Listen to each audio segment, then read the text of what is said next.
재미있는 문학 이야기로 너와 나, 우리와 세계를 잇는 곰곰나루.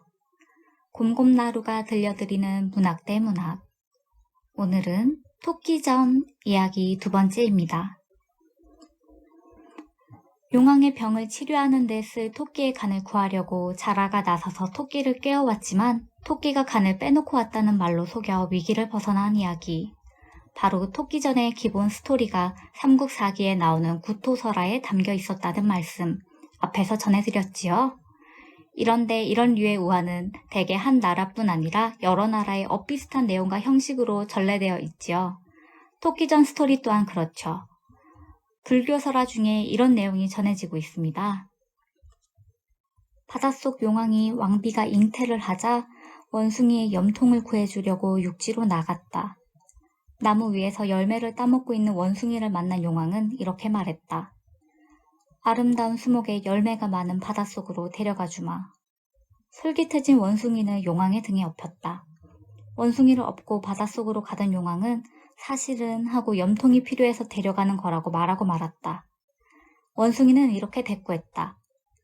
염통을 나뭇가지에 걸어두고 왔으니 얼른 다시 가서 가지고 옵시다. 용왕은 원숭이의 말을 고지 듣고 다시 육지로 업고 나왔다. 원숭이는 육지에 나오자마자 나무 위에 올라가서 내려오지 않고 용왕을 조롱했다. 이 이야기는 부처의 전생을 다룬 본생경에 실린 용왕과 원숭이의 이야기, 즉 용언설화입니다. 이 용언설화에는 구토설화나 토끼전에서처럼 자라나 거북이 직접 등장하지는 않죠. 대신에 원숭이가 토끼 역할을 하고 있다는 점이나 용왕이 원숭이 염통을 구한다는 점 등이 아주 비슷하지요. 이 용언설화와 비슷한 이야기가 일본의 수모원이라는 원숭이 이야기로 남아있다고 하네요. 이렇게 되면 인도의 용언설화는 삼국사기의 원형된 구토지설, 그리고 오늘날까지 전해지고 있는 토끼전의 원류에 해당하는 고대 문헌이라 하겠습니다. 우리가 아는 토끼전은 이처럼 참으로 깊은 역사를 지닌 스토리였던 것이죠. 한데 이 토끼전이 인도나 다른 나라에 비해 한국에서 유독 현대까지 활발하게 원용되고 있는 까닭은 무엇일까요? 여기서 말머리를 조금 다른 쪽으로 돌려보겠습니다. 우리나라 조선시대 후기에 성행한 예술 중에 판소리라는 것이 있죠. 소리꾼 하나가 고수의 북장단에 맞춰 말과 노래로 스토리를 전하는 공연 말입니다. 판소리라는 이름은 여러 사람이 모인 장소, 즉 판에서 소리꾼이 소리를 들려준다는 뜻일 테지요. 이 판소리는 원래 17세기 서남 지방에서 구판에 무당이 읊조리는 노래를 새롭게 표현한 것에서 유래되었다고 알려져 있죠. 이것이 전국 여러 지역에서 다양한 형식의 공연으로 전파되었을 텐데요. 그 중에 두드러진 판소리가 춘향전, 심청전, 수궁가, 흥보가, 적벽가, 배비장 타령, 병광새 타령, 장기 타령, 옹고집 타령, 무수기 타령, 강릉 매화 타령, 가짜 신선 타령 등입니다. 우리가 판소리 12마당이라 부르는 게 판소리 중에 지금까지 형태가 잘 살아있는 12가지 공연 내용을 말하는 거죠. 이 12마당 판소리에는 짧은 것도 있고 황당무계한 내용도 있었는데 이 중에 민중의 호응을 받으며 점차 예술적인 형식으로 승화되어 전문성을 띠게 된 것이 5편. 바로 춘향전, 심청전, 수궁가, 흥보가, 적벽가 등이 그것들입니다. 이를 판소리 5마당이라 했습니다. 이 5마당의 판소리는 한 마당 완창에 최대 8시간까지 걸리는 대작들입니다. 게다가 악보가 따로 없어 웬만큼 수련한 전문 소리꾼이 아니라면 소리할 엄두를 내지 못하죠. 그래도 19세기를 넘어 개화 이후까지 각 지역을 대표하는 전문 소리꾼들이 전라, 충청, 경기 등 여러 지방에서 저마다 지역적 특색을 살려 판소리 전통을 이었으니 이른바 동편제, 서편제, 중고제 하는 형식이 바로 그런 것이었지요. 그러나 급진적으로 서구화된 문명은 이들 판소리가 발붙일 곳을 잃게 만들었지요. 정부는 1964년 이 판소리를 중요 무형문화재 제5호로 지정하고 각 마당별로 전문 소리꾼들을 심사해 예능 보유자로 지정합니다. 또한 소수의 고수들도 판소리만의 특별한 고법을 인정받아 예능 보유자로 활동하고 있습니다. 이 판소리는 사실 스토리만으로 보면 소설과 같은 서사문학이라 할 수 있습니다. 판소리의 중심에 있는 5마당 중에서 춘향가는 춘향전으로, 심청가는 심청전으로, 수궁가는 토끼전으로, 흥보가는 흥부존으로 전해져 왔고 또 그 밖에 12마당에 해당하는 판소리도 대부분 서사문학으로 전해져 왔죠. 판소리로도 불리고 소설도 되는 이런 소설을 판소리계 소설이라 부르기도 하지요.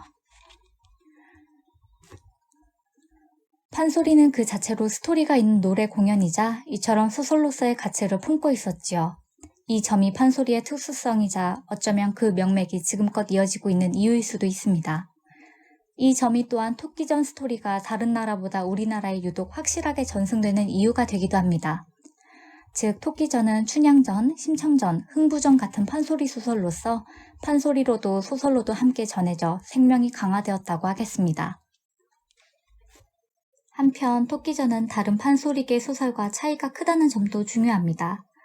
토끼전은 우선 동물이 주인공인 우화소설 계통이라는 특별함이 있습니다. 이로써 아이들이 즐겨 읽을 수 있는 형식이 되기도 한 거죠.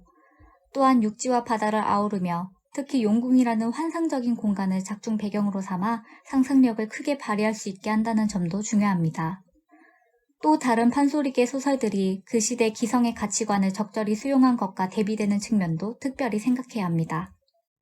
춘향전이 절개, 심청전이 효도, 흥부전이 선이라는 조선시대 지배 이념을 그대로 반영하고 있는데 반해 토끼전은 도리어 지배계층의 권력의 위선을 풍자하는 데서 주제도 살고 재미도 만끽되는 소설이죠. 오늘날 많은 소설, 영화, 드라마 등 서사 양식의 문화상품이 극적인 서사성을 기반으로 시공간적 제한이나 인간 중심적인 인식을 뛰어넘는 상상력을 발휘하는 예가 많죠. 토끼전은 이런 점에서 모범이 될 만한 스토리를 지니고 있다고 할 수 있죠. 그래서 그런지 요즘 출판가에는 뜻밖에도 토끼전이 제법 많은 판매고를 올리고 있습니다.